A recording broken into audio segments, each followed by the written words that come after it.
The NFL season is officially just weeks away with the NFL preseason starting. All the emotions of fans are starting to come out, whether you're excited, nervous, or anxious about your team in the upcoming season, or if you just know this is going to be a really long season and a rough one for your team. Everyone is curious and thinking, how many wins is my favorite team going to come away with? So, today I'm going to break down everything about your favorite team. We're going to go over their schedule, their previous history, their roster, and predict how many wins they're going to finish with. Today we start with the NFC North, who's arguably the most interesting division, with the powerhouse Lions, the Packers who took the postseason by storm, and then two different highly drafted quarterbacks that can be very alienating along fan bases. So, if you like this video, please hit the like button, subscribe. I'm going to be doing these videos for every division. Next, we're going to go to the NFC West. But today, we have the NFC North.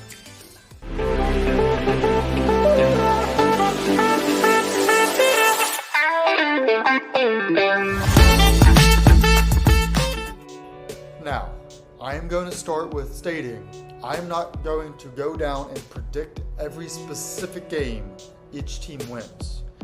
I am trying to just predict how many total wins they get. Now, of course, I'm going to be looking at their schedule to help guide to that final answer, but no one can predict every single game outcome. So I'm going to be using the divisions that each team is playing as a guide for us to come to that final record standpoint.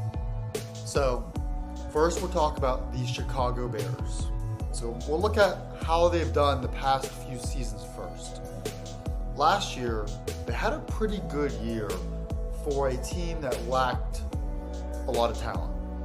They went 7-10, but 2-4 in their division. The year before that was their year where they were just abysmal. That's when they traded their first overall pick to the Panthers away. They were 3-14 and 0-6 in the division. And then the year before that, they were 6-11 and 2-4 in the division. So not much success has come out of this organization the past couple years. But obviously this year, their team looks very different. Their strength of schedule is tied for 29th, which means it's the third easiest when it comes to their team's performance last year. So their opponent's winning percentage last year was 46.7%. So here are some notes from their offseason. They had a massive turnaround on offense. Drafted number 1 overall Caleb Williams, one of the biggest prospect quarterbacks we've ever seen. They brought in a new running back, DeAndre Swift, who isn't a superstar running back, but he had a very good year last year. They obviously brought in Keenan Allen, and they drafted Rome Odunze to pair with DJ Moore. So now they have one of the best wide receiver cores in the league as well. So this team looks very different. Their defense last year started off really bad, but the second half of the season, after they traded for Sweat, became well above average. I don't want to say elite, even though they played really well, but their defense will be very good. So in reality, I think this team will just determine how well Caleb does his rookie season. Looking at the Bears' schedule, it's not daunting, but I do think it is tougher than people will think. They start the season versus Tennessee hosting, and while I think the Bears are definitely the better team, I think the Titans are a sneaky, challenging team. Then they go to Houston, which will be really tough. They go play in Indianapolis, which won't be easy. Colts are a good team. Then they host the Rams, which is tough. Then they host the Carolina, that should be an easy game. Then they host the Jaguars, but that's not actually a home game. That's being played in London. And to be honest, the Jaguars have played so many London games, that's almost a home game for Jacksonville. Then they have their bye. Then they play at Washington, at Arizona, versus New England, Green Bay, Minnesota, Detroit, San Francisco, Minnesota, Detroit, Seattle, Green Bay. So they basically play all of their divisional games the second half of the season, which here's my problem with the Bears kind of outline. They start the season easier and they end harder. And while I do think that'll help with Caleb's kind of development, I think early on is when you'd see him struggle. Because while I think Caleb will be good right away, the chemistry with a very new team, first time in the NFL, even though he's one of the best rookie prospects we've seen, with one of the best supporting casts we've seen with the first overall pick, it still won't be just smooth running right away. So I think the first half of the schedule, even though it's easier, might be a little rocky, and by the time they start to get their rhythm down, they have a tough side of the schedule. And I think the combination of that won't translate to as many wins as normal. And then you look at, they are playing a last place schedule, but the last place schedule for them isn't as easy as it could have been. And what I mean by that is, so they do play the Panthers, which isn't easy, but then they play Washington, who is kind of in the same boat. They were really bad last year, but they had a really good offseason. So they're much better than a typical last place team is. And then their other last place team is New England, which that should also be a win. But New England has a pretty good defense, and they just always kind of come ready to play. Granted, they have a different coaching staff this year, so it's a very different team. So while their schedule isn't necessarily the most challenging schedule we have by far, I think it's a lot harder when you break it down than it actually is compared to like looking at like their strength of schedule from last year. So like I said earlier, I really do think their maximum or minimum win-loss is kind of dependent on how fast Caleb can get his stride. Because when you look at the weapons on this team, DJ Moore was phenomenal last year. Keenan Allen was also phenomenal last year. Even though Keenan Allen did get hurt, he's always had kind of an injury thing. So we'll see how much he plays. Rome Odunze is a rookie, so we don't really know. But he was one of the best rookie wide receiver prospects we had last year. They brought in Swift, who isn't elite, but he is very good. Cole Kmet is a good tight end. They have a good offensive line, but it isn't great. So the offense has the pieces to be good.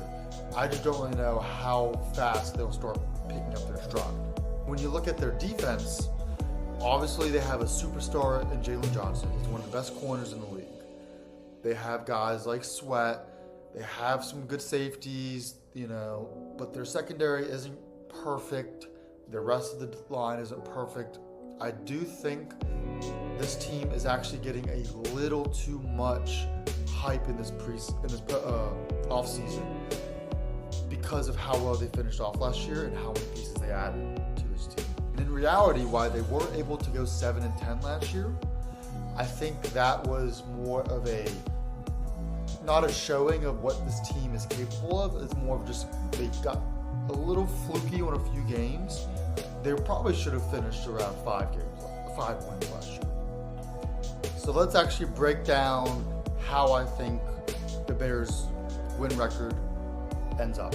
So they play the NFC North, their own division. They play the NFC West, the AFC South, and then the rest of the schedule is comprised of the Panthers, the Commanders, and the Patriots. So we'll start with the NFC North. I think the Bears end up going straight up even in the NFC North. So I think the Vikings are definitely the easiest team in their division to beat, but I don't think it'll be a cakewalk with the Vikings. And you have the Packers and the Lions, who are both very good teams. Now, I think the Bears can definitely sneak at least one win away from the Packers and Lions. They could even get one of each. And I think it's likely that the Bears could sweep the Vikings. I don't think it's guaranteed, but I think it could happen. So I think the Bears just kind of go up a straight up 500 in their own division. Then we have the NFC West, and I think they get swept. Now, obviously, the 49ers are a juggernaut, and I don't really see the Bears having a chance to beat the 49ers. I think the Rams are probably the most wild card team in that division because they have a lot of health question marks Stafford gets banged up often. Puka was having some injuries last year. But if Cooper Kupp was having injuries last year. If they're healthy, Kieran's still doing what he does with Puka, that offense is elite. And even with the loss of Aaron Donald, I think their defense will be good enough. I think the Bears lose against the Rams. And then the Seahawks, I think, are a very underrated team. And then the Cardinals, I think, are one of my, I'll obviously talk about them later, but spoilers, they're one of my biggest changes from last year to this year. So I actually don't think they get a win in that division this year. Then, coming to the AFC South, I think they go 500 in that division as well. I definitely think they lose to Houston, and they probably lose to the Jaguars, but I think they could beat the Jaguars. Then you have the Titans and the Colts. The Jaguars, Colts, and Titans, all three teams that they could beat. But I think they'll lose at least one of those. So I think they go 2-2 in the AFC South.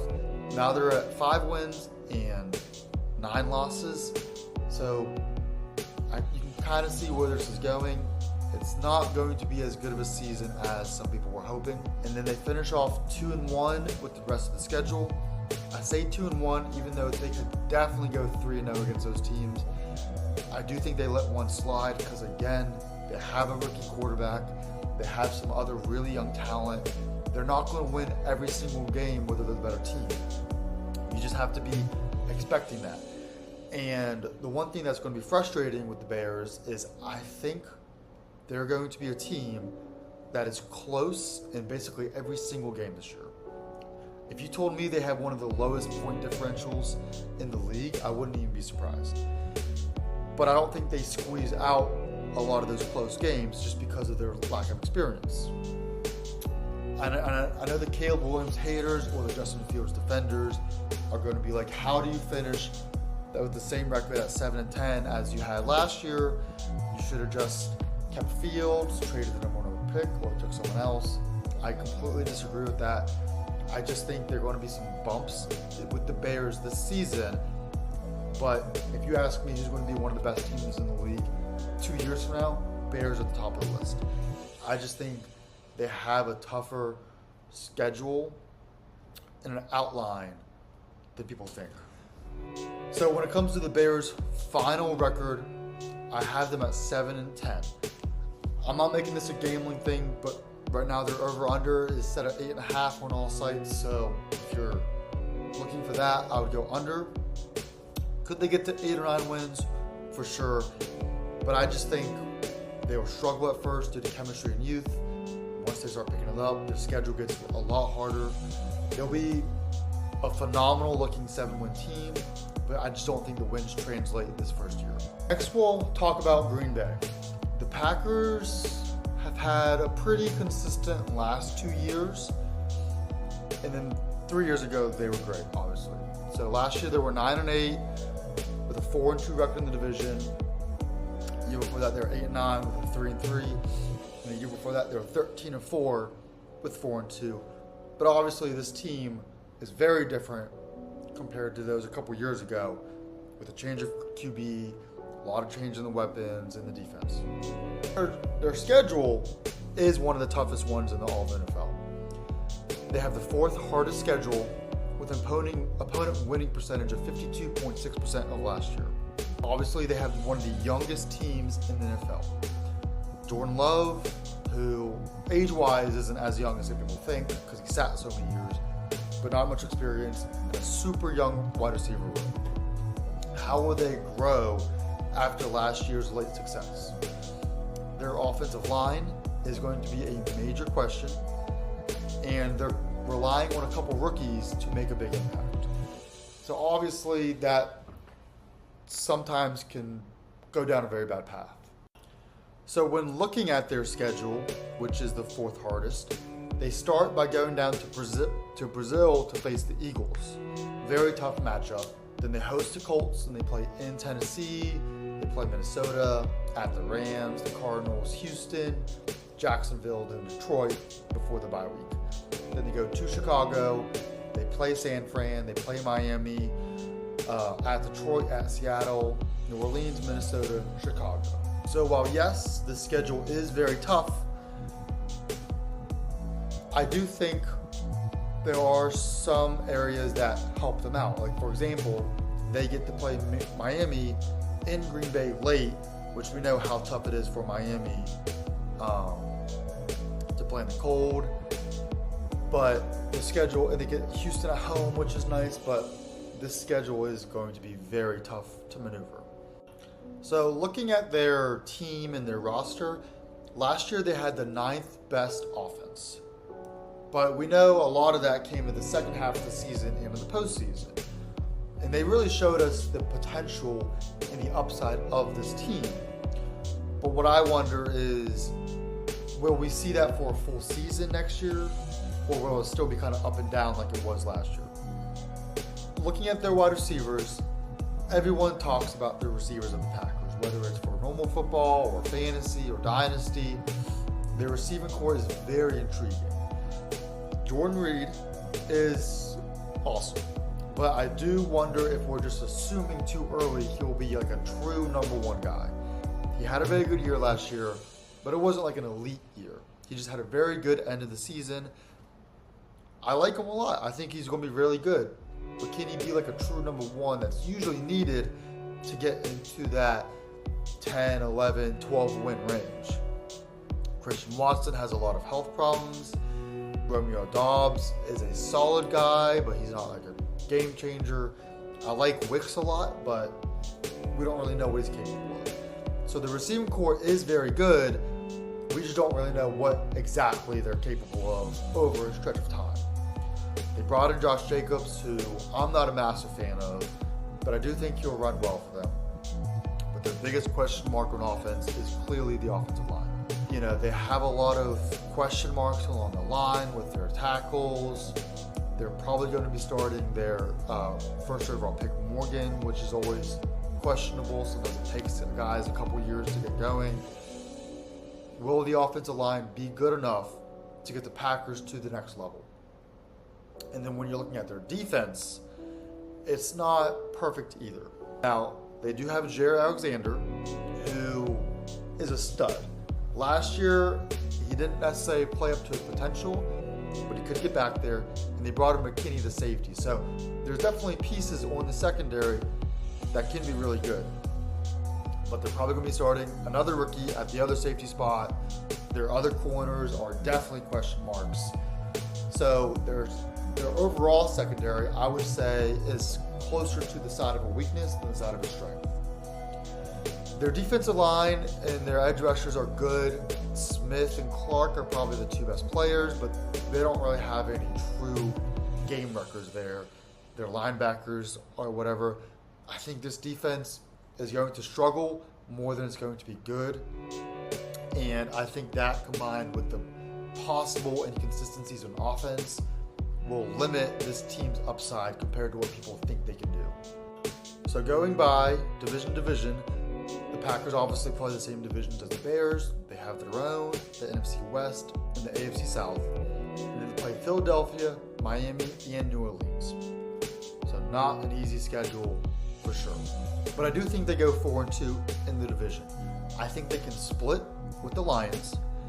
And then the Vikings, like I said earlier, are definitely the weak spot in this division. They can beat the Bears. I think they get 4 wins, whether it's one for the Lions, one for the Bears, sweep the Vikings, or one for the Lions, sweep the Bears, one for the Vikings. Either way, I think is possible. But then we go to the NFC West. I think they split the West 2-2. 49ers are going to be a tough team to beat. They could do it, but that's a tough team. And then I think they lose one more additional, whether it's the Rams, whether they get snuck up on by the Cardinals or Seahawks. I think they split the AFC West. I think the same goes for the AFC South. I think they split it 2-2. Like I said, kind of the same with the Bears. Texans are a really tough team. And then you have the Jaguars, the Colts, the Titans. I think the Packers definitely have the ability to beat all 3. I also think they have the ability to lose all 3. So I think they split those last 2 divisions, and going into the rest of the schedule, I have them at 8 wins. And then they get one more win from the rest of the schedule. I think they lose to the Eagles in week 1. So then they just kind of got to split the Miami New Orleans. Miami's a really good team, but to get them at home later. New Orleans is not as good of a team, but they have enough there where they can kind of steal some wins from good teams. So I think off of the rest of the non-divisional games, I think they go 1-2. So I have the Packers at 9-8.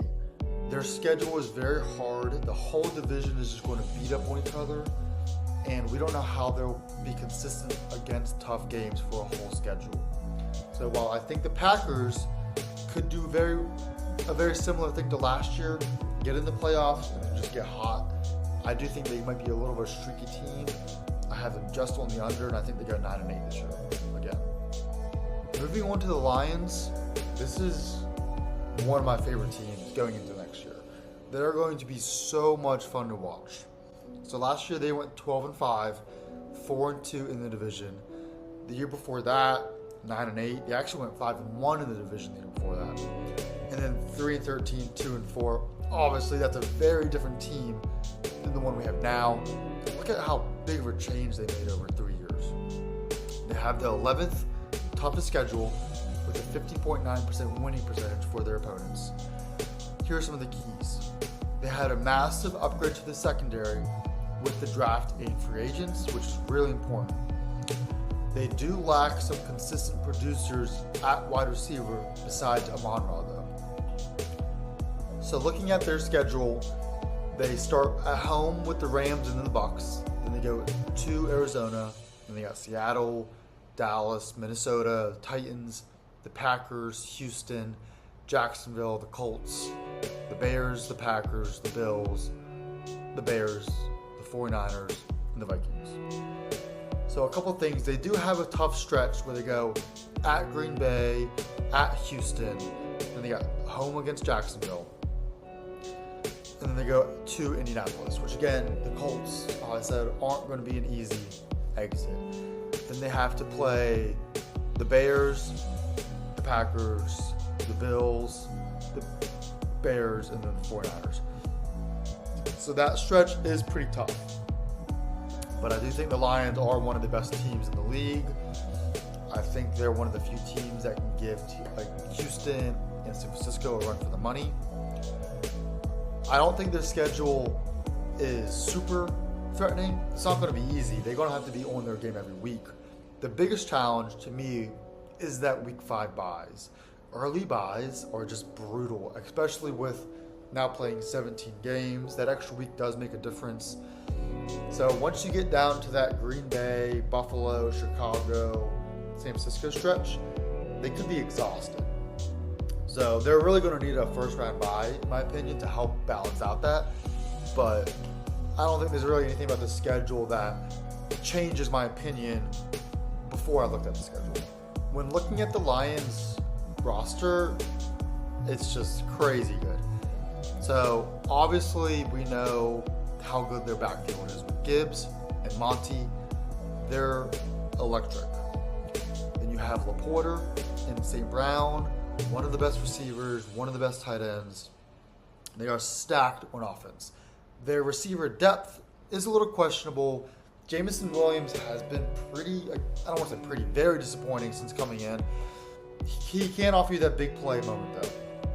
And I don't really think he's their 5th option, so I don't really think they need him to be a superstar. But if he takes it to the next level, it just adds to the fuel. Their offensive line is incredible. They have one of the best tackles in Sewell. They have one of the best centers in Ragnow. Their guards are elite. They brought in Zeiter. They had Glasgow. They had Decker. Their line is stacked. Defensively, this is where, if there's any struggles, it'll come from this side of the field. They don't really have many superstars. Aiden Hutchinson ended up being one of the better edge rushers in the league last year. He doesn't really have that game-wrecking ability as someone like a Garrett, a Watt, a Parsons has, but he is extremely good. Redder and McNeil in the middle are also very good. They have good but not great linebackers. The biggest question mark will be how their secondary plays. They brought in Carlton Davis III, who is a good player. He's been good his whole career. He wasn't great last year, but he was serviceable. They drafted Terrell Arnold, the corner, and I'm a big fan of his. But obviously, young corners, sometimes they need a little bit to get their footing. Some of them are good right away, and that'll just kind of be the difference maker on how elite this Lions secondary can be. But I love Arnold as a prospect. I think he was arguably the best corner in the draft. So the Lions defense won't be devastating, but they'll be more than good enough to supplemental with this elite offense. They're going to win a bunch of football games this year.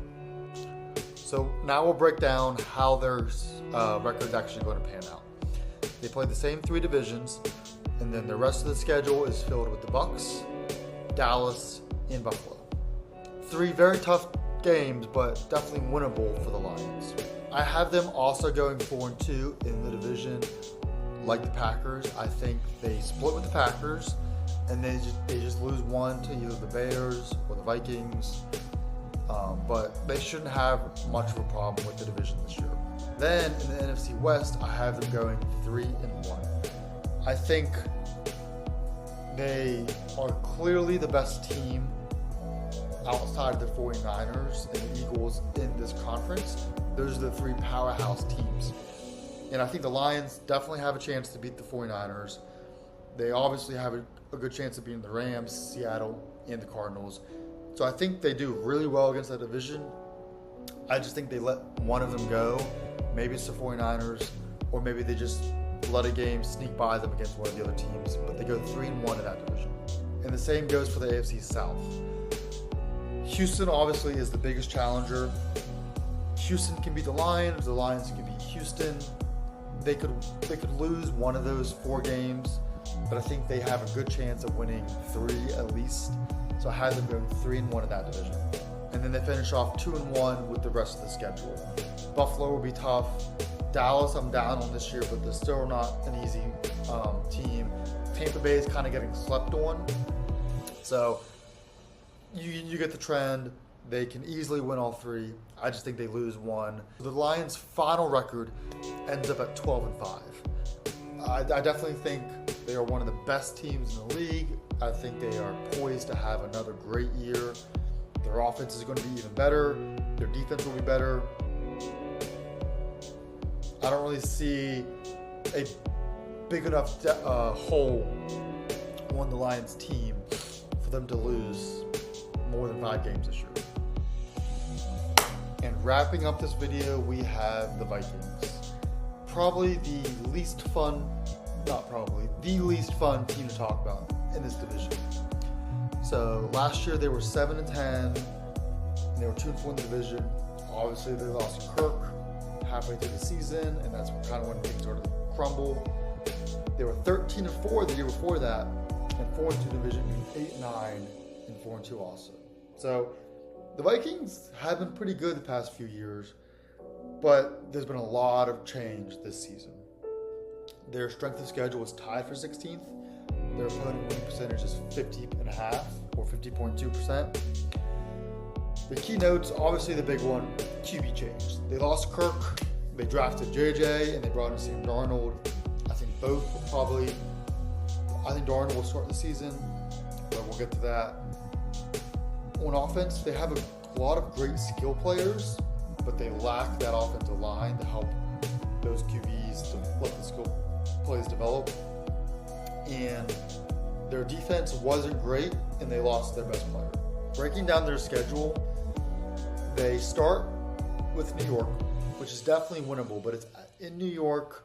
Both teams I kind of have on the same level of, like, they got some really good players, but as a whole, it's rough.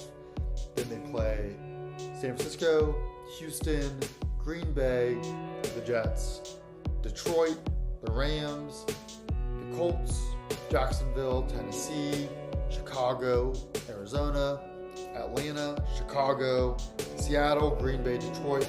That is a brutal schedule for this level of a team. The only team that, in my opinion, are on the same level as them are the Giants. Now, you have Indianapolis and Tennessee, who are above the Vikings, but I don't have them like, they're not powerhouses, of course. Those are winnable games. Arizona, while I think they'll be much better this year, is winnable. Division games are always a toss-up, but this schedule is rough. And they have an early bye week too. So by the time you get down to those Chicago, Seattle games, which are winnable, they're going to be exhausted. They might be banged up. This is a rough one. When breaking down their roster, there are definitely some bright spots. Obviously, Justin Jefferson is, in my opinion, he's the best, but he's one of the best receivers in the league. Jordan Addison, while his numbers were inflated last year because of just how everything spanned out, but he obviously showed he's a very good receiver. They have TJ Hawkinson. I don't know what his timeline is on return, but obviously he's coming back from the ACL injury, but I still think he'll be very good. They brought in Aaron Jones, who is older, but is still reliable. But their offensive line is not great. I do like their tackles. Darisaw is one of the better tackles in the whole league. O'Neal is solid, but their inside line is rough. But their offense comes down to quarterback play. Sam Darnold has been in the league for a while now. Clearly, he's not good. He's not the worst QB you could have, but he's not good. I don't really think this will be any different. I think he'll struggle. He'll make an occasional good play, but he's not going to be good. JJ will probably come in after like 4 to 7 games, my guess. And I like JJ as a prospect, but I don't think he's nearly ready to win NFL games right now. So this offense, even though it has really good skill position, will struggle because of the line and JJ. On the defensive side of the ball, they do have some good players. Harrison Smith, even though he's getting a little older, is still reliable. I like the middle linebackers. Greenard is a good edge rusher, but losing Hunter is a massive loss to a defense that already wasn't really good. Their corners aren't really reliable. They did bring in Dallas Turner, who I like, but I don't think he's going to be good enough as a rookie to make this defense any good. So their offense is going to struggle. Their defense isn't going to be good. I do like their coaching staff. That might help them sneak out some wins, but this team is going to struggle a lot. So for the Vikings schedule, after the 3 divisions, they have the Giants, the Jets, and the Falcons. And to be honest, that really sucks for them because they are not playing. They have a schedule of the Jets and Atlanta who are way out of their tier of the Vikings. So that's mostly where they got screwed over at. So I think in their division, even though I do think they will make some of these games difficult, they go 1-5 in the division. I just think they sneak a win away from the Bears. I just think this team is going to struggle, even in these divisional rivals when quality of team sometimes gets a little more even. They're going to struggle against this really good division. And that struggle isn't really going to change when they play the NFC West. 49ers, good luck. Rams, Seattle, Cardinals are all 3 better teams. I think the Vikings sneak one out because, again, this is the NFL any given Sunday, but they are not going to be able to get multiple wins against this division. And then I don't really think it gets better in the AFC South either. The AFC South, I have them going 2-2. I think they can sneak out some wins here. You know, even though I've been talking good about this division historically, and by historically I mean the past few years, they can play really inconsistent. Like even a team like the Jaguars, who I think are a very good team, they can choke away some wins. I don't think they can beat the Texans. I don't think they can beat any of these teams. Like, I wouldn't pick the Vikings to win any of these games, but they will win some. You know, that's just how the NFL works. So I think they go 2-2 against the AFC South, and then to finish off the schedule, they go 1-2. I think they can beat the Giants. That would be the game out of these 3 I would pick them to win. Even though I also think the Giants could beat them.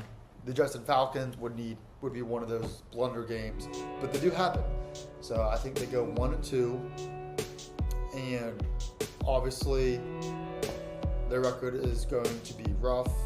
I have them at 5-12, last in the division, one of the worst teams in the league. But you have your future. Hopefully, you'll get another high draft pick. There are things to be hopeful for, Vikings fans, just not this season.